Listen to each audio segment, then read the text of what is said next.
ready to play now. Put me in the game now. I came here to prove it, I'm ready to do it, I can't be afraid now. Put me on the stage now, I'm ready to rage now. I feel like an animal stuck in a cage and I'm ready to break out. My time, none of you people can tell me to stop. This time, like the last time, you better get ready to race to the top. I'm ready to do this, show you what the truth is. I step on the field, it's time to get real, I'm feeling so ruthless. My time, none of you people can tell me to stop. Lower the lights down, hand over my crown, hand over my heart. I do this for my town, I do this for my crowd. So turn me up real loud. My time, none of you people can tell me to stop. Yeah. So what are you afraid of? Those feelings are made of. Get in the game, your moment of fame, show them what you made of. It's time that we stand up, it's time that we man up. For anyone asking who is the best, we putting our hands up. My time, nothing can keep me from reaching the top. This time, like the last time, I'm moving so fast, I'm ready to ride. I'm ready to throw down, it's time for the showdown. I'm ready to rise, don't be surprised, I'll take on the world now. My time, none of you people can tell me to stop. Lower the lights down, hand over my crown, hand over my heart. I do this for my town, I do this for my crowd. So turn me up real loud. My time, none of you people can tell me to stop. My time, none of you people can tell me to stop.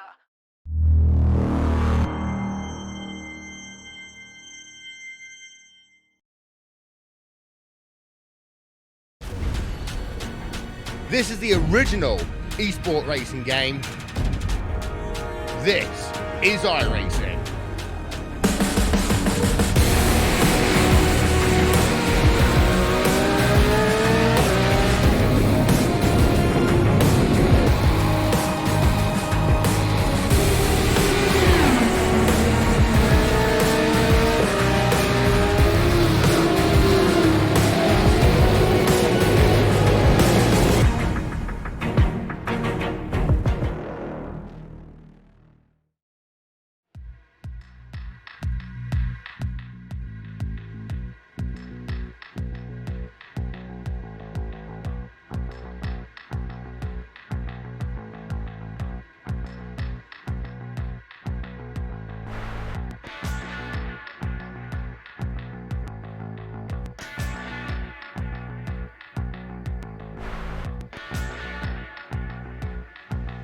Located just off of California State Route 68 in between Monterey and Salinas, welcome to WeatherTech Raceway Laguna Seca, home to round number 5 of the Porsche Club of America Sim Racing Series, here on Podium eSports and the iRacing eSports Network. I'm David Schildhouse, joined alongside by James Krahula in the booth and Cisco Scaramuzzo working the production board to bring tonight's racing action to you. James? Laguna Seca is a landmark destination for sports car racing, but what exactly is it about this beautiful facility that makes it so popular amongst both the drivers and the fans?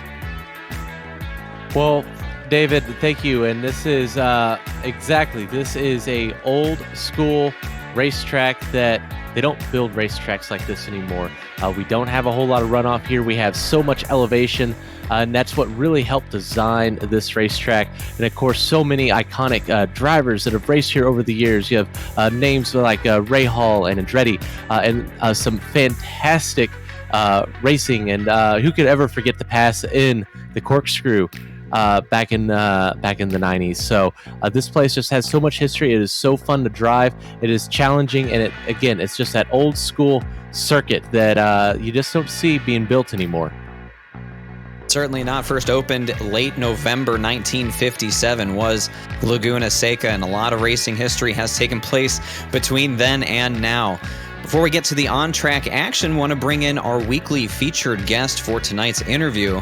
He's the driver of the 007. No, not James Bond.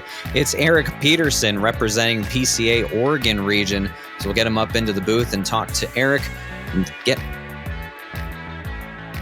Before we go green here tonight, Eric, thanks for joining us. Appreciate you taking some time before the green flag.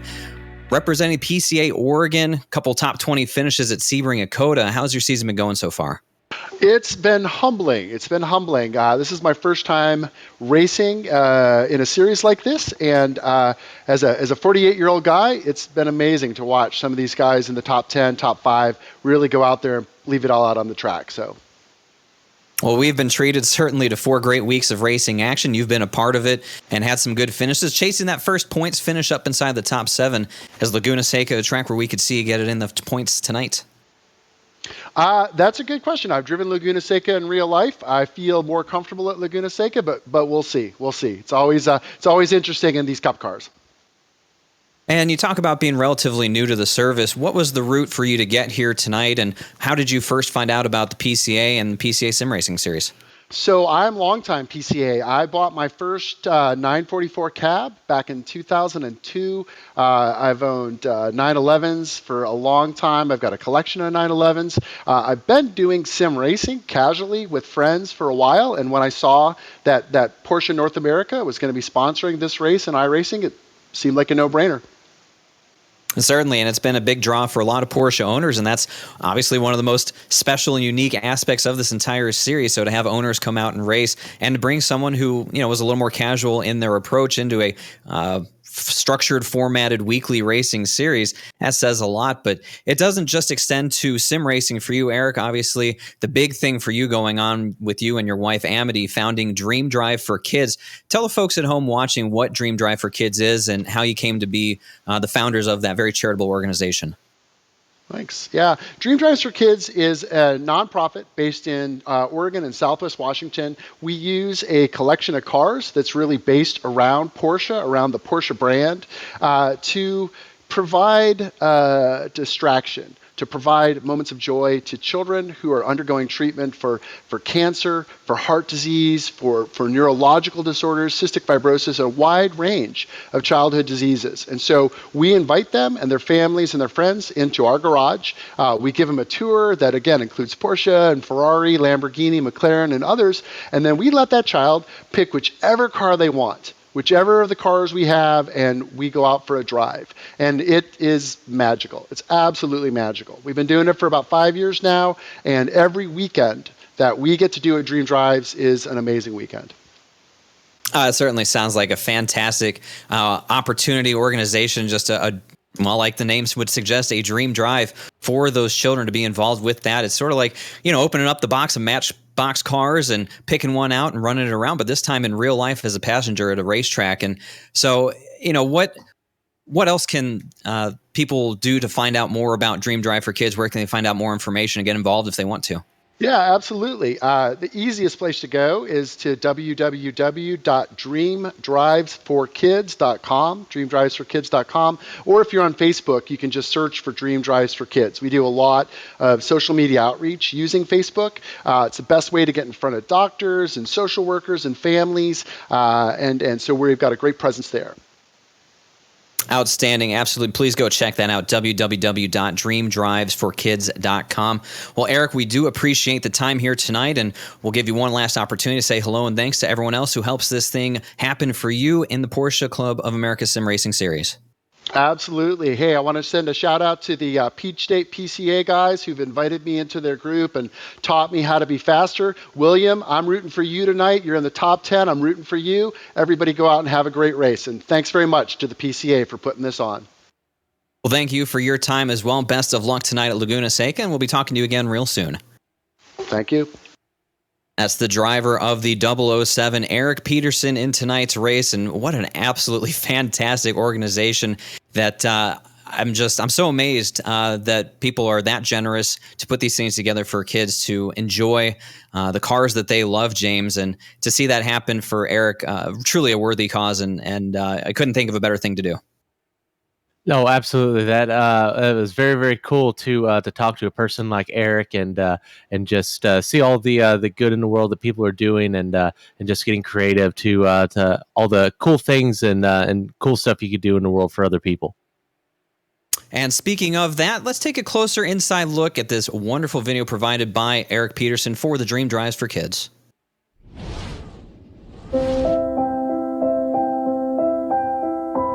Cancer doesn't discriminate. It doesn't care about age or race or how big your bank account is. when it strikes kids, it's absolutely devastating. Every parent's worst nightmare. The thought of my own children being in this situation kills me.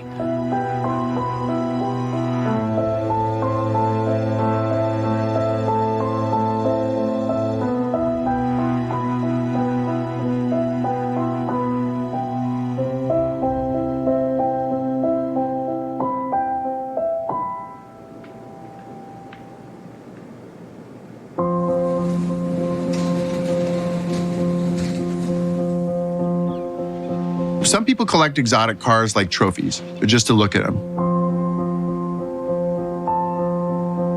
They're more than that, really. Cars are created to be driven. I was thinking to myself, there has to be something better that we can do with these cars.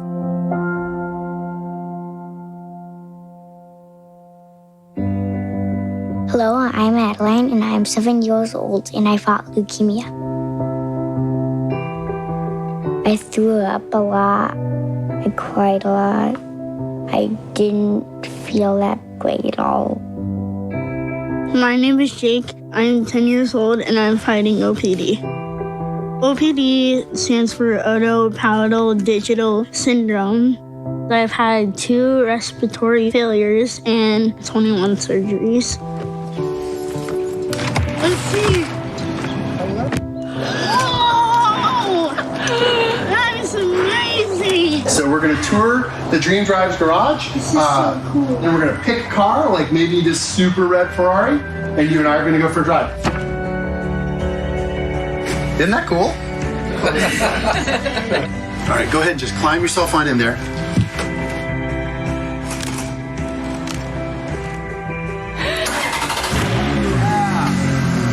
There you go.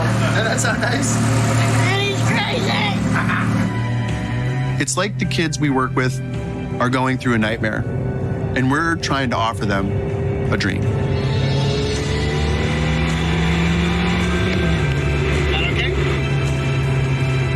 Eric had fun in his cars, driving them around, but he would have more fun sharing them with other people.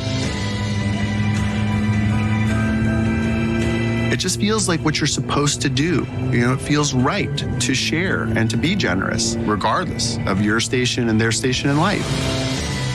And it's good to do it in unique ways.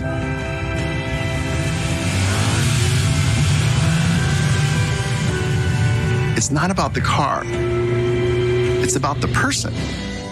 Being willing to create a unique and special experience for a child.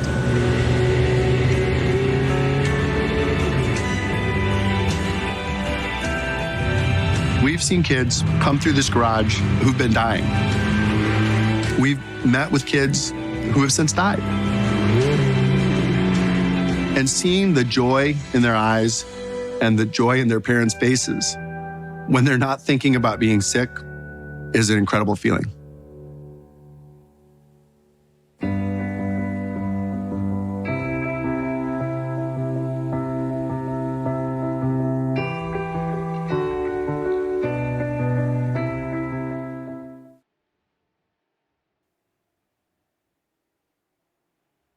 Again, that is dreamdrivesforkids.com. Eric Peterson, the founder of that very worthy charitable organization. If that video doesn't make you feel something, I don't know what to tell you. A very special thing indeed, and a big thanks again to Eric Peterson, who you will see racing here tonight at Laguna Seca. Qualifying all complete, just getting set here for the grid to take place in a couple of moments. And before we hit the grid, let's take a look at how they come into tonight points-wise, James. Billy Smith sits atop the point standings by 3 over last week's winner, James Huth.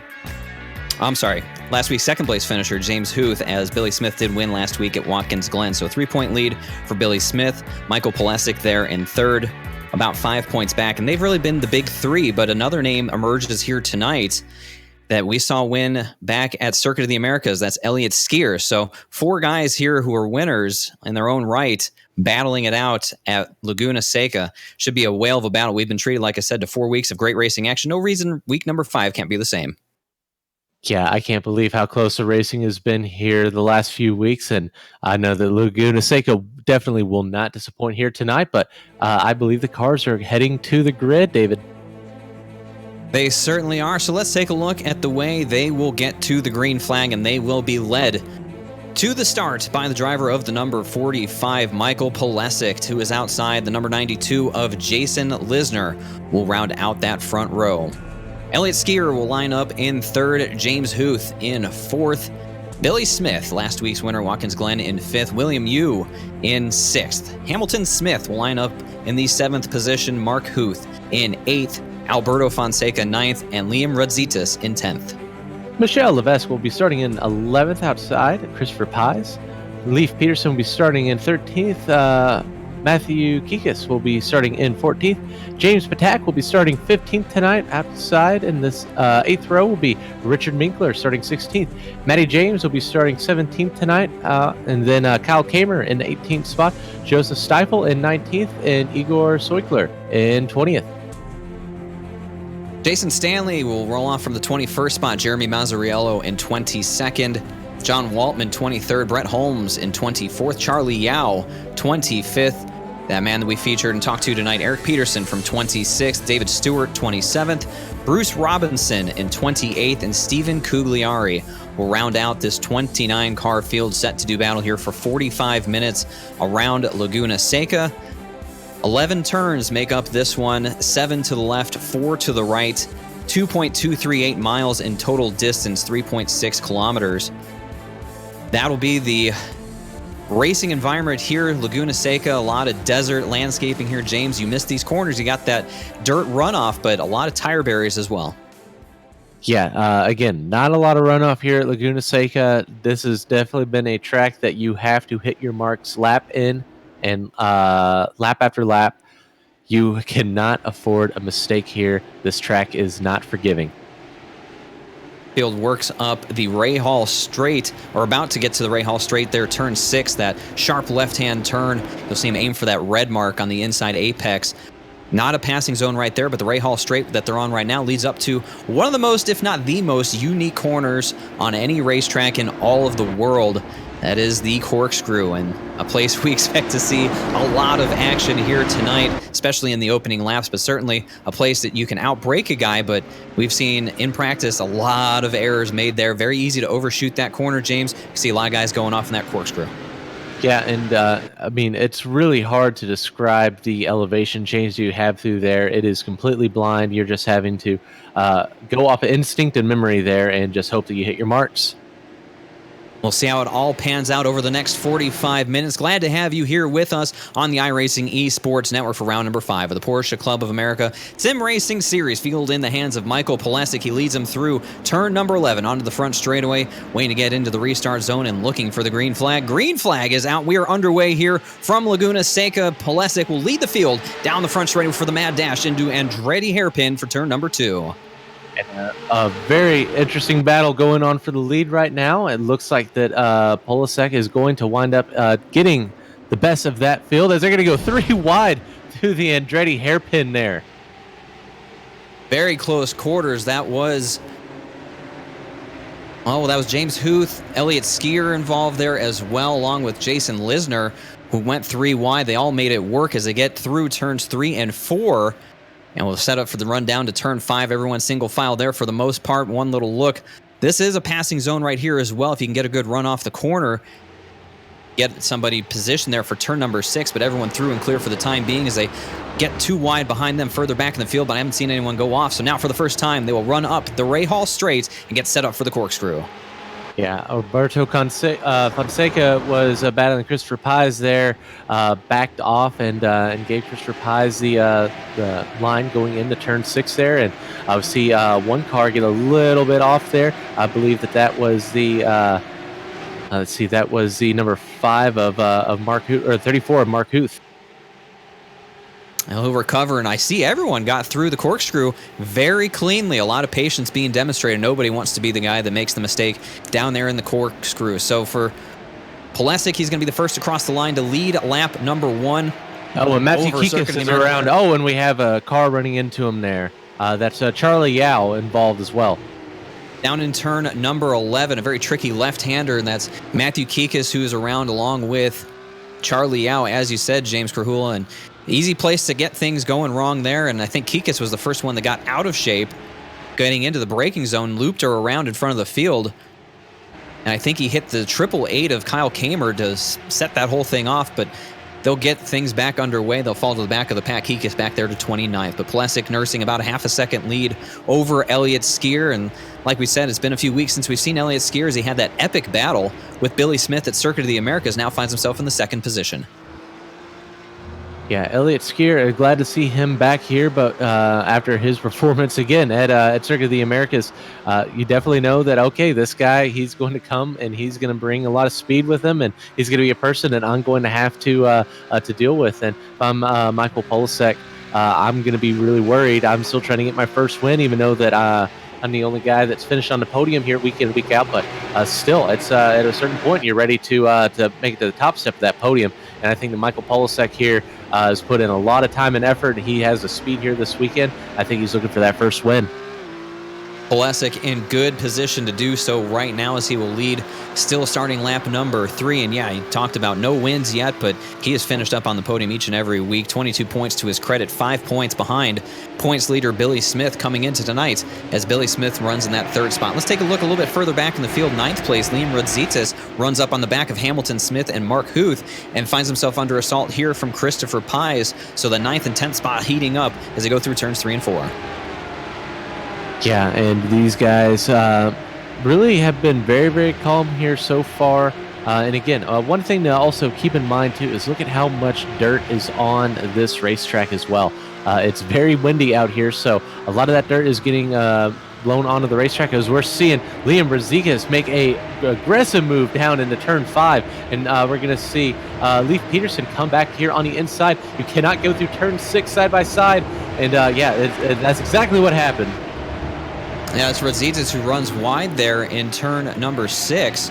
Gets it wrong up the Rahal straight, and he'll try and recover there. He'll lose a few positions. Back to 12th. Here comes Kyle Kamer. Not enough room to make that pass happen. So as Rodzitas and Pies were battling there, Rodzitas just overcooked corner number 6. It's very easy to do. You think you can carry a lot more speed through that left-hander, but you do have to slow down quite a bit. And for Rodzitas, he's going to pay the penalty there and fall back to that 12th position. But the good news is plenty of time to make up those spots. If he has the pace, he can track those guys down like Alberto Fonseca, Leif Peterson, and eventually 9th place Christopher Pies, where he was before that little runoff. And I'll be honest, we give a lot of, we have some cars around. Eric Peterson's around, and we have the 06 involved as well. That's Brett Holmes. And these guys are back in the 23rd position. Yeah, things went wrong here, and that was going into turn number 11. As, wow, look at this. That's Eric Peterson with a big slide into turn 11. I think he missed the braking point and absolutely gets into the left rear quarter panel of Igor Sojka, excuse me. And they get Jeremy Mazzariello as a result as well. So 3 cars tangled there in the final corner. Peterson, Mazzariello, and Sojka. Mazzariello, the worst of the bunch, stuck in his pit stall with a lot of damage. Yeah, unfortunately, I think any of us that have watched the movie Young Frankenstein will always make that mistake for the rest of our lives. No matter what we do. I know I've done it a couple times already, but yeah, we're about to talk about turn 6, and that's not a corner that you're really able to go side by side into. We're given a lot of talk about how difficult the corkscrew is to get your marks down and take that turn correctly. Turn 6, I believe, is equally as difficult. There's only one turn, but it's so fast and it's such a low margin for error there, and it's so easy to go off into the dirt out of that corner. I believe that turn 6 is actually one of the more difficult turns on the circuit as well. Don't give all the love to the corkscrew for that one. Certainly a challenge all on its own. If you get that one wrong, it's a long run up the Rahal straight to even get to the corkscrew. So getting turn 6 right will really set up the back half of the lap for a lot of success as we've been looking at this battle Billy Smith there in third has been drawing a little bit closer to those two in front of him. Elliott Skier, as Michael Pulisic runs off the track a little bit there, exiting turn number 4. So this three-way fight for the lead really starting to shape up. And look at the line here from Elliott Skier trying to undercut the exit here. He's going to be right on the back bumper, but again, not necessarily a passing zone as Pulisic takes a defensive line into turn 6. Skier really tries to hang it around the outside, but that's not a move that works too often. These right on the back bumpers that go up the Rahal straight. Yeah, and these are the guys that you see week in and week out here for the first. Pulisic! We see Michael Pulisic go around into the corkscrew. Way too much brake there, way too much speed, and it just snapped around. Easy pickings for Elliott Skier as Pulisic will fall back to the 6th position out of the corkscrew. And there you see it, James. A mistake made there. A lot of pressure applied from Skier, and Pulisic did not want to relent on that attack. He did want to defend as hard as he could, but just way too much speed into the corkscrew, and off he went. Yeah, and that's something that, depending on the camera angle, you really can't see. Right before the corkscrew is actually turn 7. There is a significant turn there in the track, and going side by side into that turn, it is so easy to overcook it and make sure that you're slowed down. And the corkscrew is not a turn that you want to go side by side through, and so you had to really get on the binders there. And it's so easy to get these Porsches turned around with too much brake. So that'll promote Elliott Skier up to the lead. Billy Smith up to second. Now Jason Lisner. Remember, he finished second back at the season opener at Sebring. Now he's up into the 3rd position. And last week's runner-up, James Huth, finds himself in 4th. Not too far off again, this three-way battle for the lead. Oh, we see multiple cars around. Kyle Kamer started, and Michelle Levesque is around as well. We have one more car that was around as well. That was James Patak. Look back here and see what went wrong. A big lockup going into the corner, as it looks like Levesque missed turn 3 just a little bit and gets overtaken by Kyle Kamer. And that was Jason Stanley, who thought about taking a peek on it, but nothing really doing there. So they'll continue on as they run up the Rahal straight. This fight for the lead grew just a little bit as Skier really doing a nice job as he's out in front. Took the lead a lot earlier than he did back at the Circuit of the Americas. Remember, James, he only took the lead with a couple of minutes left in that one. Now finds himself out front. Plenty of time to go, so we'll see what kind of pace that number 14 has. But a very game driver behind him, and Billy Smith, multiple-time winner, not one to overlook, and neither is Jason Lisner. And we're going to take a look into the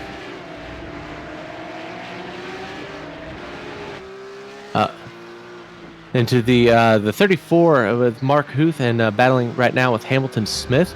This is one of your better battles going on the racetrack right now, heading through turn 4.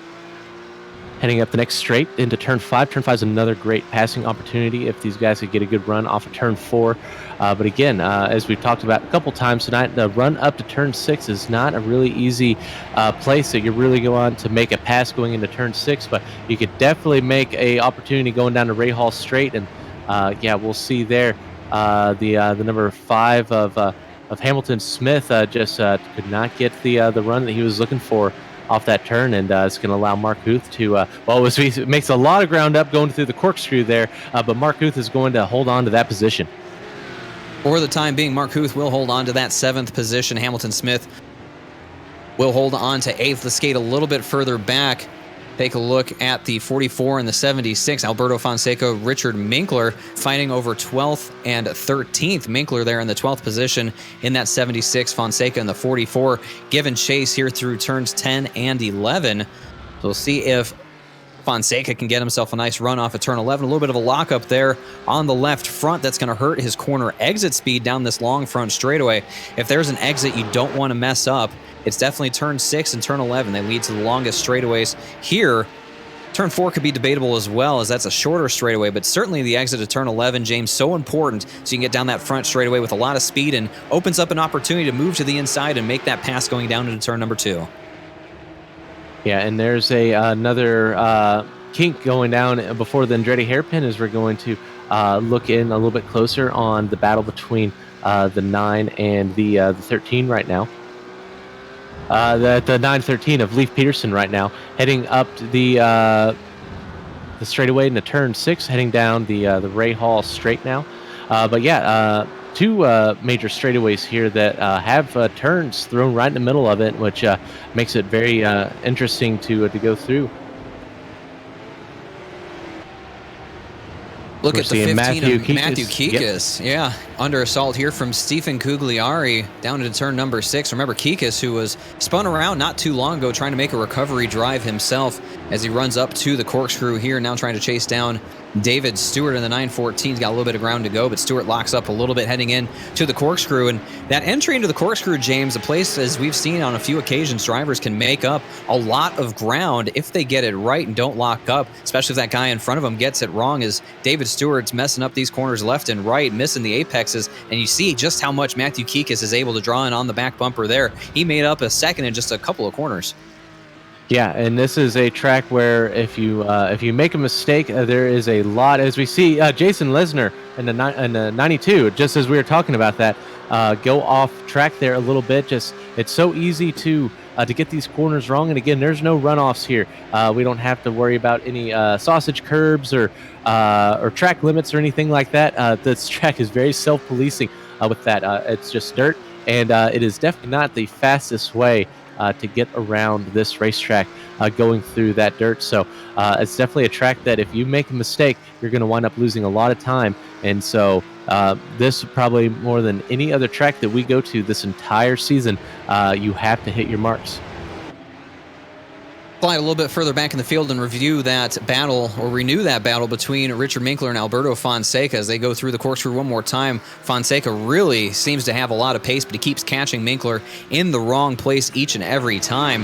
Now trying to show the nose there and demonstrate, probably flashing the headlights as well to say, hey, Richard, give me a break here. Let me get through as Minkler locks up the right front on the run through turn 10. Now in turn number 11, one more time into turn 11, that final turn onto the front straightaway, and look at the run there from Alberto Fonseca. Really got through that corner nicely. If he can grab a piece of the draft down the front straightaway, set himself up for turn number 2, the Andretti hairpin, as he will indeed jut to the left there.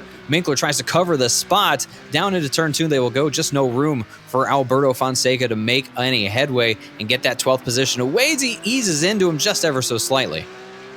Yeah, and that is so hard to do with that with turn 1 really just in the middle of the straightaway there, but it is enough of a turn that you sorry, James, got to cut in. Michael Pulisic just crashed with the 07 of William Yu. So Pulisic ran off the road coming out of turn number 4, hits William Yu, out of turn number 3 rather, hits William Yu. Both those drivers spin off to the dirt. So your pole sitter sees things go from bad to worse on his own. An unforced error, just ran wide out of turn 3, hits William Yu in the 07 and parks it. And that is going to be the end of the night for your pole sitter, Michael Pulisic. Yeah, Michael Pulisic, the only guy to finish on the podium here. Every single race that we've had so far will not get into the points here tonight. But again, that shows what we were talking about with the track here. It's just solid dirt. As soon as you're offline, there is not a single place on this track where it is not dirt. And if you just make that a little bit of a mistake and you get that tire off and you're still rotating that car, it is so easy to spin it around. Exactly what we saw that 45 car do just a lap ago. Yeah, easy to do. And for Pulisic, that's going to be lights out for him. He'll see the streak of good finishes come to an end. And you get out of that dirt, you just can't put the throttle down. As we'll slide a little bit further back and look at this fight between James Patak and Jason Stanley down the front straightaway into turn number 2. But James, you get those tires on the dirt, especially if you run wide like that, there's just no traction. There's no grip at all, especially in these cars. So you get out there, you have to lift to try and even save the car. And that's not going to guarantee that you even save it, but at least run out wide. And what we saw Pulisic do there, a classic mistake where you stay in the gas, try and steer it back onto the track, and it just follows the normal course of physics, and he came right back on the track into William Yu. So unfortunate for both of them, as we've been riding on board with Jason Stanley out of the Hurricane region. Great battle here for that 18th and 19th position, and that's Michel Levesque in 17th just ahead.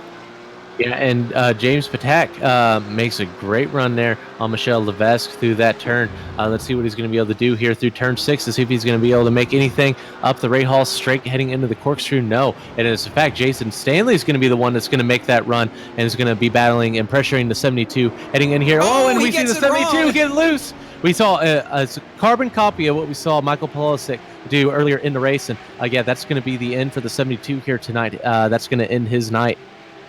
Yep, he was going to have to get the tow truck, the virtual tow truck, to drag him out of that sand trap. And like you said, a carbon copy of what Michael Pulisic did earlier on in this race. So easy to do. You carry all that speed into the corkscrew, and you just can't do anything with it. That rear end snaps around. We'll take a look at the battle here for 13th, 14th, and 15th. That's highlighting Joseph Stiefel, John Waltman, and Kyle Kamer down in turn 2. Kamer, big aggressive move to the inside of Waltman. Waltman will give him the room there to complete that, but that was a big dive down into turn 2.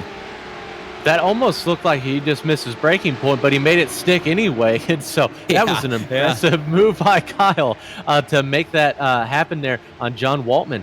But now Kyle Kamer's going to, again, had to spin just a few laps ago, going to start working his way back up, and he's going to be working next on the 003 of Joseph Stiefel here, and again, making a great run. I know it gets a little bit of a bad exit off of turn 5. It looked like a good entry, bad exit, but let's see how he gets through turn 6, and yeah, he's going to close that gap on the 003 a little bit here down the Ray Hall straight. A lot of aggression out of Kyle Kamer, but it's working for him right now as he's getting into these corners well. I don't see him lock up as he shoots right to the back bumper of Joseph Stiefel there. Stiefel a little bit slower through the entry of the corkscrew, and Kamer made up that ground in a hurry. So Kamer trying to get his eyes on 13th there through turn number 10. Doing a nice job running a clean line, and that's what's allowing him to hold a better pace overall than Joseph Stiefel. Through turn 11, they will go. Looking for the crossover maneuver here. He's going to be right on the back bumper. One more of these situations, James, where you get that little bit of a toe down the front straightaway. You can shoot to the inside, much like we saw him do the last lap on John Waltman. Yeah, exactly. And they're going to run out of room. Oh, they're going to make contact. Oh, and they're both going to go. Wow, and then Joseph Stiefel is going to be able to at least keep it straight there, but Kyle Kamer is going to go around after making that. Yeah, and then almost in contact after that as Kyle Kamer came right back across the track. Wow, I think that was Matty James who almost hit him as Stiefel is off on the exit of turn 2 out into the dirt, so not sure if he sustained some damage there that took him to the pit lane, but that's going to be problems for both of those drivers as Kamer, we said how aggressive he was. Both of them go around. Right in front of Matty James was Kyle Kamer as he rolled back across the track, and that's the danger of trying to go too wide down the front straightaway through that kink that they call turn number 1. Just not enough room there given by Stiefel. Kamer was kind of there. I'm not sure how much more he could move over, but contact nonetheless, and that's going to be bad news for Joseph Stiefel. He's going to be on pit road trying to effect repairs. Kamer will continue on in the 18th position. Leif Peterson, meanwhile, will look a little bit further up in the field, 9th position, trying to take the 8th spot away from Christopher Pies. Yeah, and also you have to keep in mind too that they do have those cones down there separating the exit of the pit exit and also the racing surface too. So it looks like there's a lot of pavement down there, but there is track limits that you're not able to head much further over. So we see that happen so many times through that kink. But Leif Peterson is now starting to make some progress there on Christopher Pies. He's been reeling him in here the last few laps, and as they work their way through turn 3 and now turn 4. Up this next great straightaway here. We saw Christopher Pies get just a little bit off the road there that lap, but was able to maintain, and the battle for the 7th position is going to continue on. We'll keep our eyes on this one for the time being. Let you know that Elliott Skier is maintaining a 1-second lead over Billy Smith as we will transition back to Michel Levesque in the 77 as they work their way up to turn number 5. He's trying to take that 15th spot away from Matty James there in front of him. James still probably catching his breath from a couple laps ago when Kyle Kamer came right across the track in front of him on the run down to turn number 2.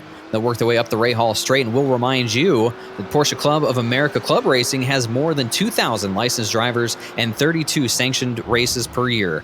PCA Club Racing provides classes for all Porsche sports cars so that members can enjoy safe, clean, and organized racing. For more information, visit www.pcaclubracing.org.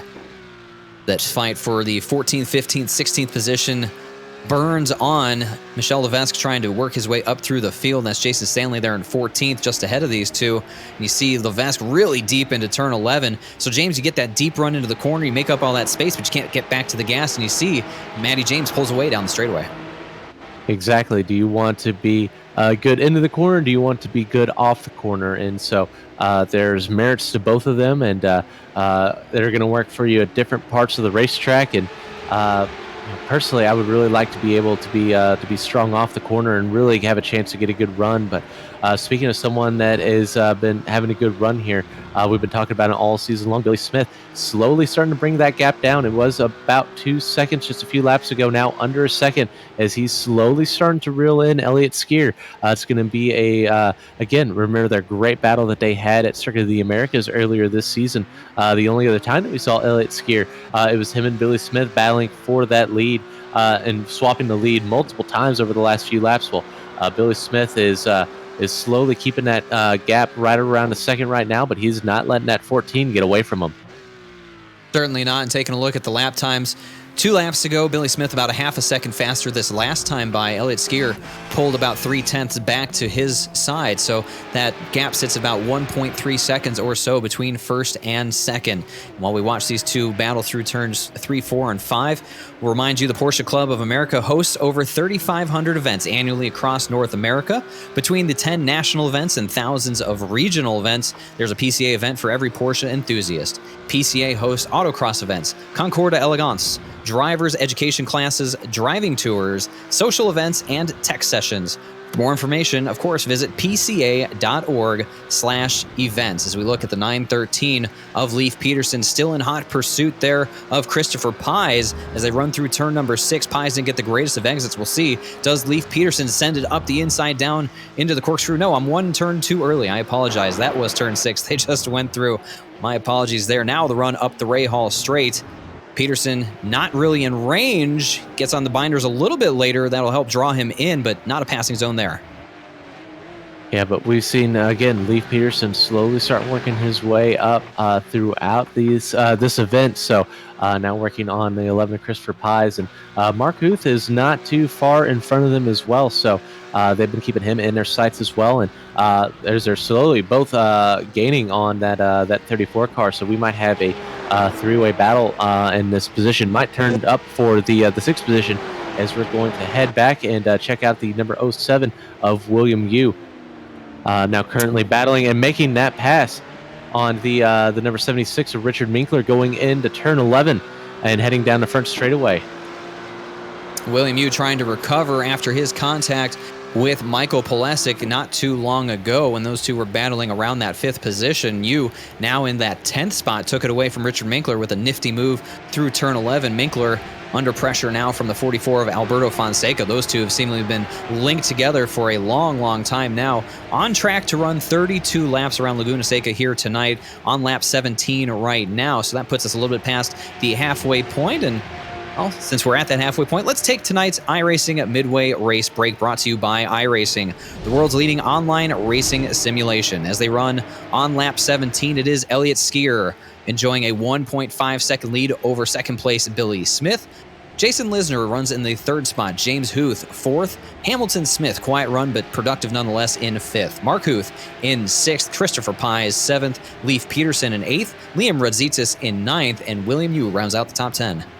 Richard Minkler will be in 11th position. Alberto Fonseca will be in the 12th position.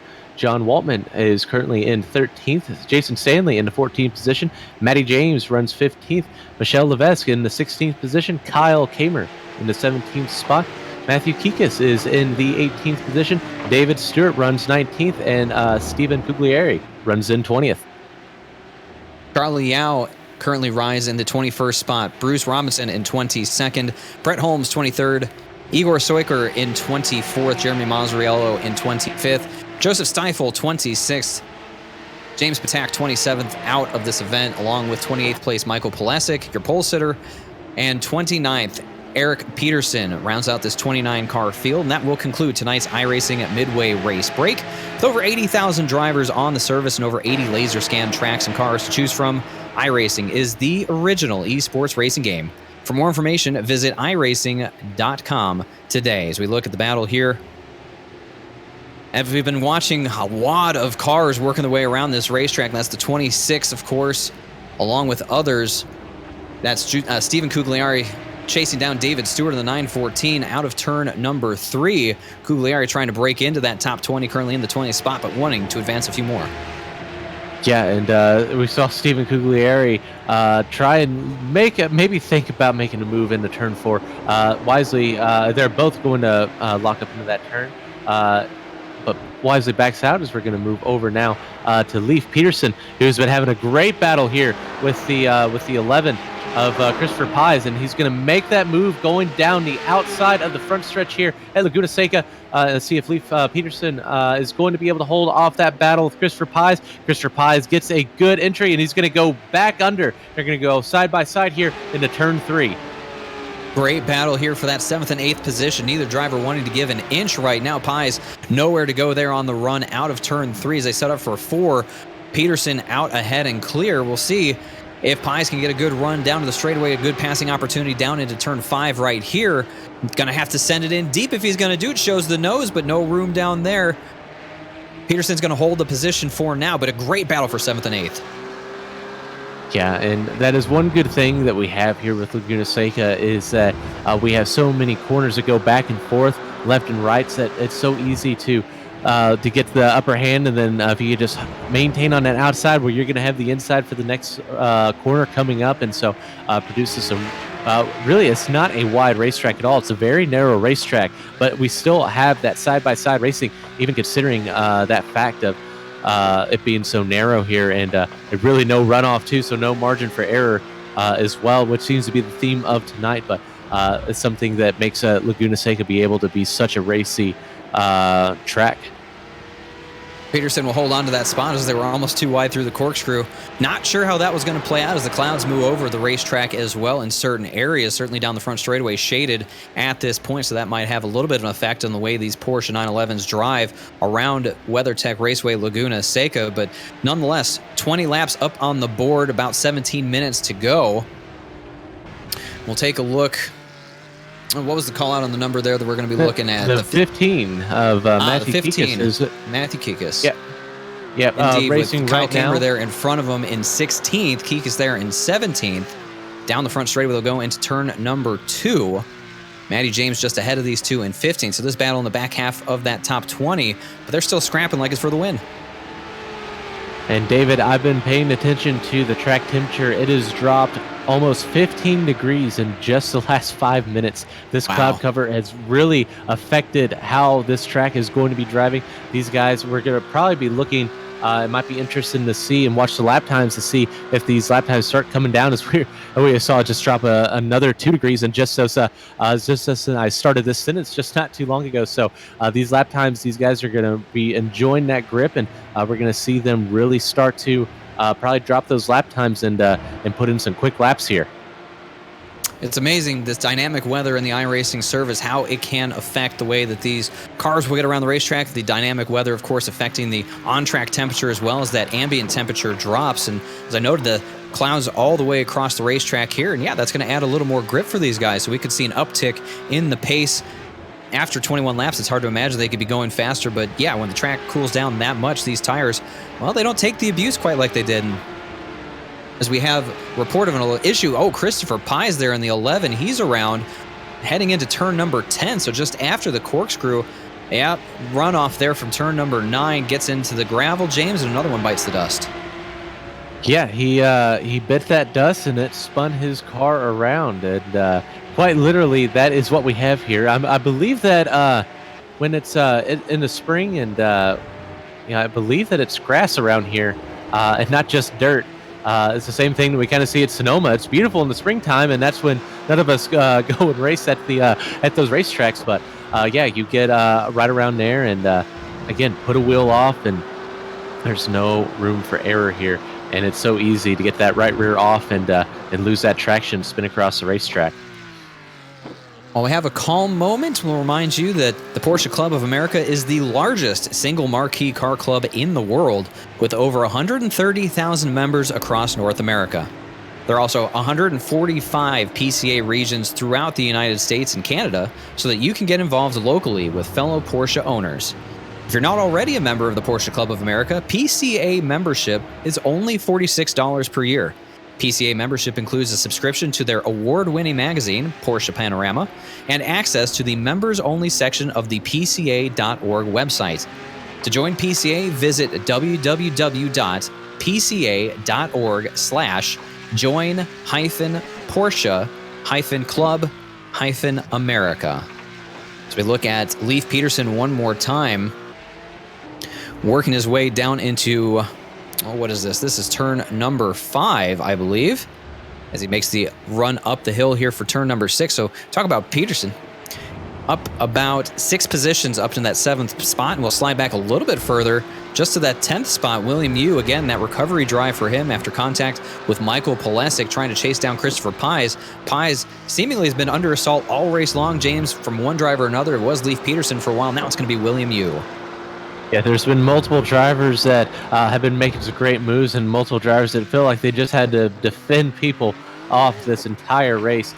Christopher Pies is one of those that's been on the defensive this entire race. As William Yu made up a lot of time going through the corkscrew as they just head through the rainy curve and down through turn 10, heading to the last turn of the racetrack, and on turn 11 down the front straightaway here. And again, this is going to be an important time to see what type of run that the number 07 of William Yu is able to get. Probably the best passing opportunity is going to be heading down into turn 2, the Andretti hairpin, going through turn 1 right here. And then, hard braking zone to this double apex hairpin of turn 2. And then head up the racetrack to the double right-handers of turns number 3 and turns number 4. And we head back up. And this track used to be essentially all left-handers, and then the corkscrew. Redesigned this racetrack, I believe, in the late 80s, early 90s to try and attract Formula One here, and has created the fantastic racetrack we see here today. Indeed, and what a beautiful racetrack it is as we've been watching this battle from high above of Christopher Pies, William Yu. Take a look at fan favorite Liam Rudzitas as he works his way up to the corkscrew. Again, in that 8th position in that number 05, he's picked up a couple spots since the drop of the green flag. Started 10th, currently runs 8th. He's got such a huge following, people clamoring for him in the chat, in YouTube, and well, it's well-deserved. He's a very talented driver and making some noise just on the outside of the points-paying positions. If he could track down Leif Peterson, he can get himself a point here tonight, but he's got about 8.5 seconds between he and Peterson, so I'm not too sure without some help that's going to happen. I have a fan club myself, and just wanted to say a shout out to the president. Hi, Mom. Hope you're having a great night here. But we have again some of these guys here. We're seeing some green laps popping up here now from some of these guys, and we're seeing Elliott Skier slowly work his lap times back down to his fastest lap, as we're going to focus in on William Yu, who's been making a lot of progress on Christopher Pies. And he has made a lot of progress here, again, battling back after that contact with Michael Pulesic earlier, and has been making a lot of really great moves and showing a lot of speed here as he works on the 11 going through turn number 5. You know what I always liked about racing around Laguna Seca, whether it was here on the iRacing service or another racing simulator? What was that? Those red marks at the inside of each corner at the apex always told you where to put the tires to try and get through the corner the best. I always appreciated that about Laguna Seca, that they really helped out the guys who weren't necessarily accustomed to the racetrack or needed a little bit of visual help to hit their marks. And you look as we go around the racetrack, you'll see these red boxes on the inside apexes of these corners, at least most of them. It's such a good visual indicator of what you should be aiming for, what you should be trying to hit to get through those corners so you know you're taking the right line. It's just a huge benefit, and for someone who might be coming here for the first time, one of the few driver aids that you can get here on the iRacing service to help you try and improve your lap time. Real-life driver aids. And one thing to also keep in mind, too, which makes it really difficult about iRacing, you go and you play some of these other racing games, and Laguna Seca definitely one of the more popular ones across the video game world of racing. But yeah, and when you're playing other games like on a console, it's like, all right, cool, you just go right over those red curves, and all of a sudden you come here to iRacing, where they've laser scanned these tracks, and like, oh crap, do not do that. That is a huge bump there on those red curbs too. A little bit higher curbing there on the inside, and it'll definitely upset the car. It's definitely a great marker, but when you get to real life and here on iRacing, you have to be very careful, and you do not want to run over it. No, certainly not, and we'll focus in one more time on, stop me if you've heard this before, Richard Minkler and Alberto Fonseca still battling for that 11th and 12th spots. This has been one of the more inspiring battles that we've seen here tonight throughout the entirety of this race, as we are under 9 minutes to go, probably about 8 laps or so, or 6 laps, I should say, left in this event. But Fonseca looking for room, as he's been trying to get around Richard Minkler for a long time. He has to be sick of looking at the back bumper of that number 76, but they have just been patient with one another, been racing it out. Here comes a great launch out of turn 10 for Fonseca, just nowhere to take that run, see if he can get a good run here through turn 11. Cuts it just a little bit, but puts the left side tires right over that red box. That's fair play, but not going to be able to get a good enough tow, I'm not sure, down this front straightaway. But you see as it gets to the back half through turn 1, that kink shows the nose to the left side, but Minkler dives it in there deep to cover that spot.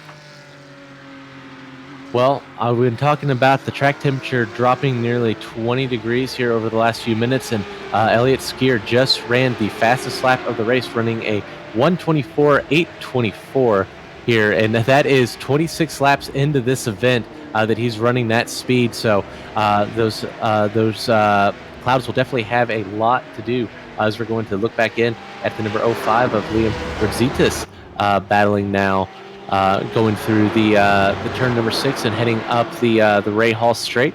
We'll be taking the corkscrew here, heading through turn 7, hard braking zone. Yep, doing battle there with Christopher Pies and William Yu. These three just at the outside of that top 10. Again, not a points-paying position, James, but they're fighting like it is, and each position matters. Even if there isn't points on the line, I would imagine these drivers, for pride and for ego, knowing that they can beat the other guy, you don't want to just sit and ride behind a guy, even if there's not points on the line. For yourself, your personal performance, check that box that you beat everyone that you could. And that's why they're racing so hard just outside of 7th, the last points paying position. They go across the line one more time, and it looks to be about 7 minutes left in this race. Elliott Skier has grown that lead. As you talked about, James, those fast lap times he's been putting down, he has grown that lead up over 2 seconds one more time.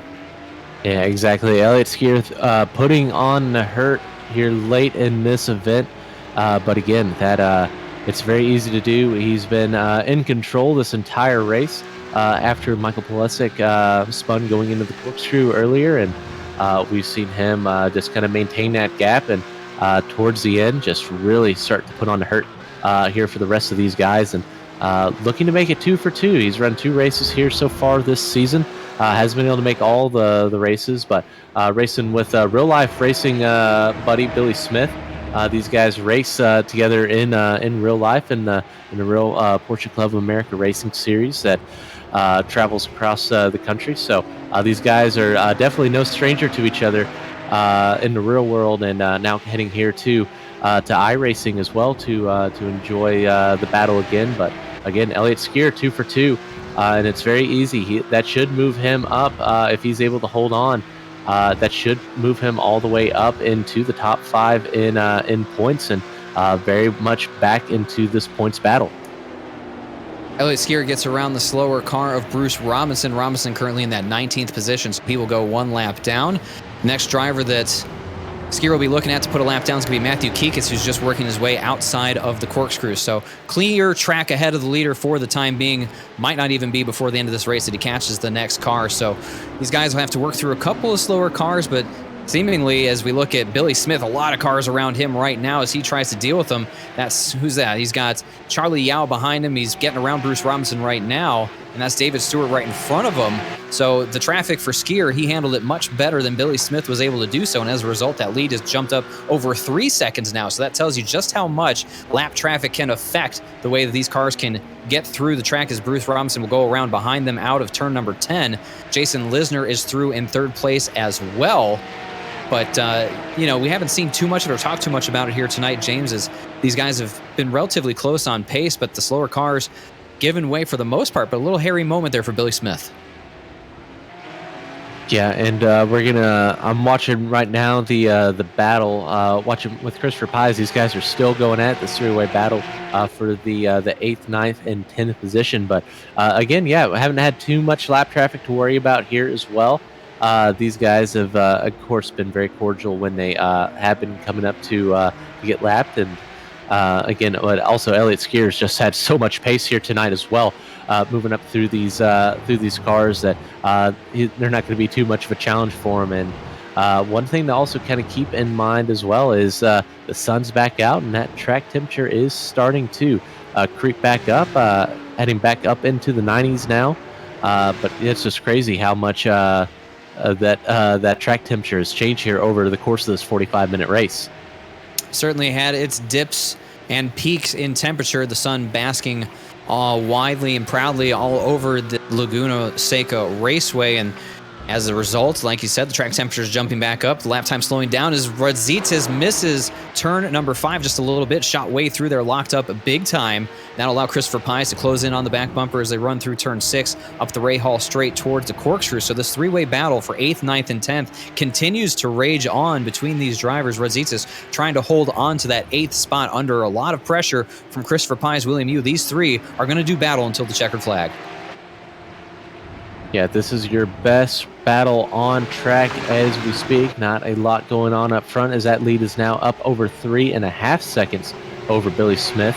Elliott Skier is making that 14 car very fast here tonight, gripping up well, but we're going to see these guys really get bunched up here through turn number 11. And then, and then we see Liam Rosicas get loose there off the turn. We saw William Yu get a great run into that turn. Now we're seeing Christopher Pies making a good battle. He's going to dive down below the number 05 of Liam Rosicas into the Andretti hairpin, and he's going to make that stick.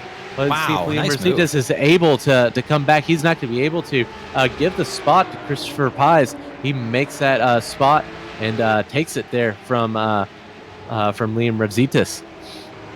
What a power move there for Christopher Pies. Job well done. So put him up to that 8th spot. Rosicas back to 9th as William Yu is trying to get a little opportunistic there himself. He'll make a dive to the inside of turn number 5. Nothing cooking there. Rosicas covers the spot. So Yu's going to have to be a little more patient here as the minutes are winding down. 2 more minutes left in this race. Should be good for about 2 laps for Elliott Skier to finish this one out as he's on the penultimate lap right now. But this battle for 8th, 9th, and 10th, again, really the big draw here through the corkscrew. Pies really earned that spot with a clean pass down through turn number 1. Rosicas really had nothing he was able to do to defend. William Yu going to try and figure out a way past both of them, but this fight between these 3 guys is an absolute dogfight right now. Yeah, and that pass by Christopher Pies, that really takes the cake, and he made just a fantastic move. Again, just a complete power move. We're going to see William Yu make an aggressive move. He very wisely locked the car up to avoid running into the back of Liam Rosicas. They're going into turn 11, last corner on the racetrack, and goes off through the kitty litter, and that's going to leave this a 2-car battle now between the number 11 of Christopher Pies and Liam Rosicas in the 05. And we're going to see if Liam Rosicas is going to be able to come back and have anything for that number 11, but it's going to be really difficult here at this late in the going. Indeed, we'll turn our attention back up front to the leader, Elliott Skier, as he works his way through turn number 11. Should be white flag in the air for him. 1 more lap around WeatherTech Raceway Laguna Seca. It has been an absolute masterclass for Skier as he inherited the lead after the mistake by Michael Pulisic early in the going, and he hasn't looked back since. He has absolutely built that lead up over the course of this race over Billy Smith to the best in the business, but it's not going to be a repeat of Circuit of the Americas. Skier has absolutely driven away that lead almost 4.5 seconds now. Yeah, and again, just the second race of the season, and very well looking like a second victory here for Elliott Skier. So if he's able to make the rest of these events, then he's looking very good here to insert himself into this championship battle that's currently been held by Billy Smith, the guy currently running in second position. James Huth and Michael Pulisic has also had a fantastic run here this season as well, all up in the 20s as far as points scored, getting top 7 in points are handed out, with the winner getting 10 points here. So after 4 rounds, about to complete the 5th round here tonight, again, Elliott Skier is going to be right up there in the battle.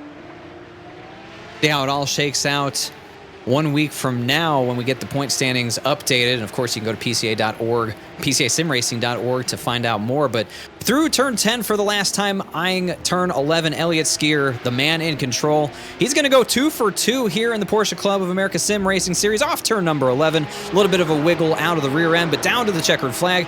Elliott Skier will win race number 5 here at Laguna Seca in dominant fashion. Billy Smith across the line in second. Jason Lisner gets himself a third-place podium finish. James Huth is going to come home for 4th, and the fight's going to be on behind them for the rest of those positions. We'll see how it all shakes out. We'll take a look here at Christopher Pies, Liam Radzitis one final time through the corkscrew, fighting for that 8th and 9th position.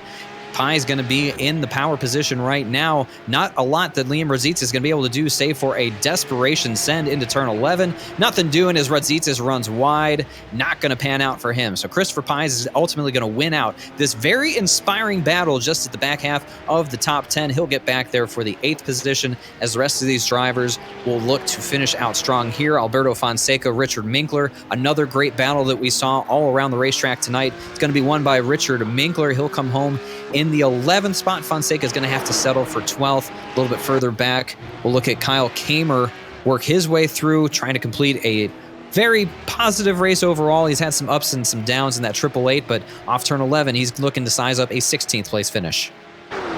Yeah, and we also see Michael Kikas making a last-ditch effort here. Not going to be enough. Battling it there with the number 77 to Michelle Levesque. Coming across the and being your last cars to finish here in the 17th and 18th position. Indeed, and that will complete things here from Laguna Seca. We'll take a quick commercial break on the other side, come back and show you the official results of how they shook out here and talk to our top finishers. Don't go anywhere. You're watching coverage of the Porsche Club of America Sim Racing Series right here on the iRacing eSports Network.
And welcome back to WeatherTech Raceway Laguna Seca. Round number 5 of the Porsche Club of America Sim Racing Series is in the books. Let's take a look at the way this field finished. It was Elliott Skier, the first across the line, with a 4.6 second margin of victory over second place Billy Smith. Jason Lisner rounds out the podium finishers in third. James Huth, fourth place for him. Hamilton Smith will round out the top 5. Mark Huth in position number 6. Leif Peterson 7th.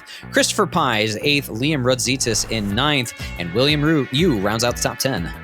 Richard Minkler comes home in the 11th position. Alberto Fonseca, we saw a lot of him, comes home in the 12th position. John Waltman comes home in a solid 13th position. Jason Stanley comes home in 14th. Matty James comes home in the 15th spot. Kyle Kamer, we saw his ups and downs here tonight, comes home in 16th. Michelle Levesque comes home in 17th, and Matthew Kikas, the last car on the lead lap, comes home in 18th. David Stewart, your first car, one lap down in 19th, and Charlie Yao in the 20th position. Stephen Cugliari gets a 21st place finish. Bruce Robinson 22nd. Jeremy Mazzariello in 23rd. Joseph Stiefel 24th. Igor Soiker in 25th. Brett Holmes 26th. James Patak 27th. Michael Polasek, your pole sitter. A lot of problems here tonight. A disappointing 28th place finish. And Eric Peterson will round out the 29 car field. That's the way that they finished here tonight at Laguna Seca. Without further ado, let's talk to tonight's top finishers, starting with the man who got the checkered flag to go 2 for 2 here this season, making a habit of coming out to the racetrack and stealing that checkered flag from the regulars. Elliott Skier, congratulations. A dominant win, 4.6 seconds up on your buddy Billy Smith. Walk us through this race here tonight at Laguna Seca for you. Yeah, thanks, guys. Just a fun combo, in my opinion. Really, the car and track fit each other well if you can just keep it smooth and hit your marks. And they had the pace on me in practice and qual. I'm actually really surprised just how quick this group has become. And then just early on in the race, trying to put the pressure on, still held B2 after the start, and just did some energy battling there and forced Michael into a mistake. And then it was just, manage the gap, manage the tires, playing the locking up versus gaining time game. And it was just a bit of a Coda-esque battle between me and Billy, with just the people switch.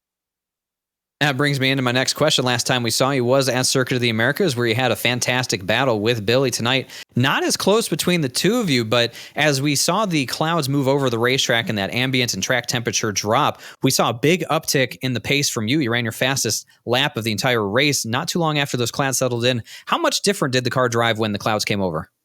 Oh, the clouds make a huge difference, especially at a track like Laguna, where the tires get very minimal break. It's you're always going deep into a brake zone. You always have a high load on the tire, so any chance to get the cool down is big. And then I saw that Billy was stepping the pace up once the clouds came over, and then I just played this very fine line between like, how much am I locking up, how much is he catching me, and just I wanted to minimize the lockup, but seeing tenths chipped out of it, it was like I'm hoping I'm doing the right thing here. But it all worked out at the end. So 2 for 2 here, representing the San Diego region of the PCA. Are we going to be seeing you make starts at the rest of the races this year now that you keep winning? Yeah, well, that keep winning thing's probably not going to happen too much longer at the rate these guys are coming. But no, I'll make the ones I can. Luckily I was able to stay here tonight and race. Tomorrow I go up to the PCA California Festival of Speed, spend the weekend with all the big guys around here. But glad to get this race in before that. Oh, certainly a great way to kick off what should be a fantastic weekend for you. Road America, the next track on the docket next Friday night. Do you anticipate making that start? We'll see. Maybe I will, maybe I won't. Yeah, it just depends on what comes up. But if I'm around and my computer's open and I'm around it, I'll be here. Keeping the competitors waiting anxiously to see if a big bullet comes to Road America or not. But Elliott, a great run for you nonetheless. Another win. 2 in as many starts will give you the opportunity to say hello and thanks to those who helped power you to a win here tonight at Laguna Seca. Yeah, of course. PCA, obviously, for putting on this fantastic series. It's amazing what it's becoming. Obviously, you guys at Podium eSports for also making it what it's become. It's a fantastic combo. All the guys out in Vegas at Premier Sports Car Service have been big supporters of mine and happy to run their logos on the car. And just everyone for being here and keeping another awesome, clean race. Well, there is your winner, Elliott Skier. Enjoy your weekend, have fun, stay safe, and we may or may not see you next week at Road America. Thanks. See you guys. That is your winner, Elliott Skier. And from him, we will slide over to second place finisher, Billy Smith, who has caught up with our James Krahula. That's right. I've caught up with Billy Smith, has won multiple races. Your point leader coming into tonight. Your point leader leaving here tonight. But Billy, it seems like the only thing that can beat you this season is when Elliott Skier seems to show up at the racetrack. So tell us how it was. You were able to move up a lot of spots, starting in the fifth position, able to get up to second. How was your night moving up through the field, and what was missing to get you up there to the 14? Well, thanks. Obviously, it's my first race to not start on pole, so that made it kind of interesting. And I knew Elliott was going to go on the start, starting right in front of me. It kind of opened up the door, so to speak, and was able to get me up to third in turn one. After that, I kind of just watched that battle a little bit, and when Michael made the mistake, I was like, all right, well, I can just chase down Elliott now. And that was a clinic in what happens when you burn up your tires. I completely just blitzed the front tires over driving, and about the time we got around lap traffic there, they just started falling off. So Elliott, I mean, I was a few times there, I was gaining a few tenths here and there. We were so even, but then I would just overdrive a corner and slide the front tires. So I'm going to have to be a little bit more consistent if I'm going to get around him. Yeah, and Laguna Seca, not a track that is too forgiving on drivers that make a mistake. It's so easy to lose a few tenths here and there going off the track with all the dirt that we have directly off the racing line. So we did see you making making that time up on Elliott early on, but especially when those clouds came over, that was definitely an interesting point of the race. Everyone running their quickest laps of the race during that time, but that really seemed to be when he was able to open up the gap on you. Did you just like the car in those hot and slick conditions? Yeah, I was overdriving just a little bit, and when those clouds came out, that's when I ran my best lap, obviously, and I gained a lot of time on him. And I thought, okay, well, here we go. I'm going to catch him. And the sun came back out, and I just that completely overdrove. So he was able to find that time that was there that the tires would allow based on the track conditions, and was able to get the win there. Well, next week we do head to another classic racing circuit here when we head to Road America. What do you think about that 4 mile monster up there in Wisconsin? How do you feel about our next racetrack? I really enjoy that track, so I'm really looking forward to it. Hopefully, Elliott will show up and we can have a good duel. Well, again, Billy Smith, your point leader heading in, your point leader heading out tonight with the second place finish. Tell us, Billy, who makes it happen for you here in the PCA. Thanks. I just want to say thanks to you guys again. Thanks to the PCA. And I just want to say hello and thanks to everyone out there watching. I think every single one of these races this whole series has been a lot more competitive than, and really every race has been super close. And I get tons of messages from people talking about the broadcast and everything. So just thanks to everyone.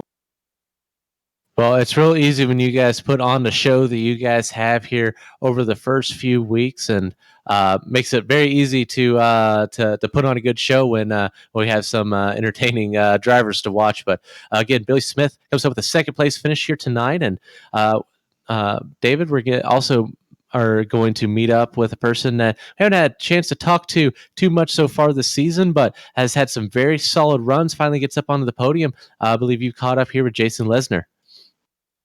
Indeed, I have third place finish here tonight for Jason Lisner. And Jason, it's been a while since we've had the opportunity to talk to you, back to the season opener at Sebring where you notched that second place finish. But, let's get Jason back in here. There he is. Jason, sorry to run you off there. We got you here for a third place finish tonight at Laguna Seca. Job well done representing the First Settlers region of the PCA. Walk us through your night. Thank you. Yeah, that start was crazy. I was last race. I was black flag, so I was being careful. Not to have that happen again.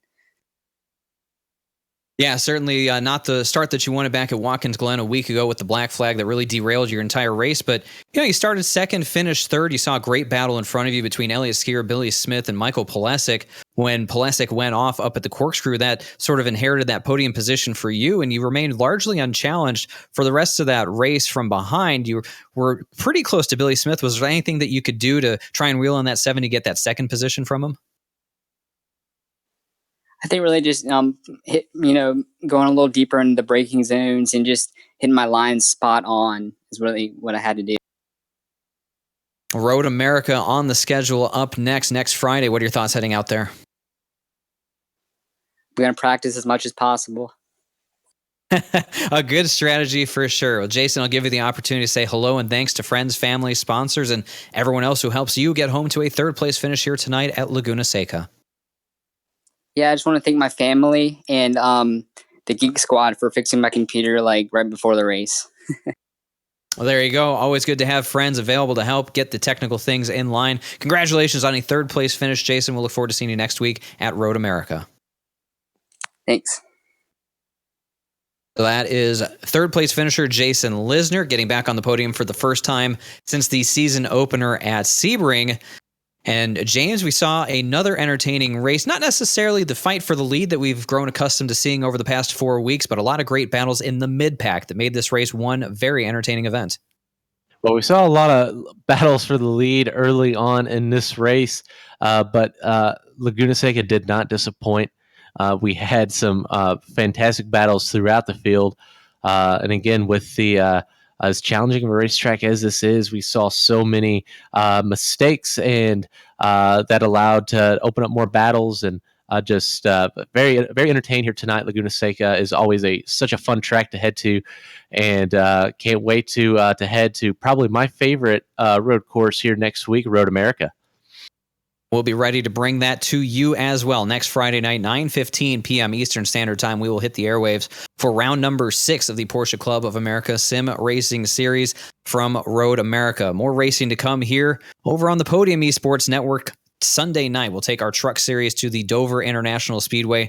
That broadcast will go live at 8:30 p.m. Eastern Standard Time. And then we'll take the street stocks Wednesday night, April 3rd, to the Charlotte Legends Oval, and follow that up with our Elite Cup series heading to the Milwaukee Mile, April 4th, 8:30 p.m. Eastern Standard Time, over on the Podium Esports Network on Twitch. We look forward to seeing you at each and every one of these events, and thank you for coming out to watch what was a very entertaining and fun race here at Laguna Seca. But that will wrap things up for us from here tonight. For everyone over at the PCA, big thanks to them for helping make this thing possible, and for everyone at Podium Esports, including DJ Lyon, Gary Sexton, Kyle Barnes, and James Pike. For my partner in the booth tonight, James Kerhula, and our producer extraordinaire, Cisco Escaramuza, I'm David Schildhouse saying congratulations, race winner, Elliott Skier, 2 for 2, and good night from Laguna Seca.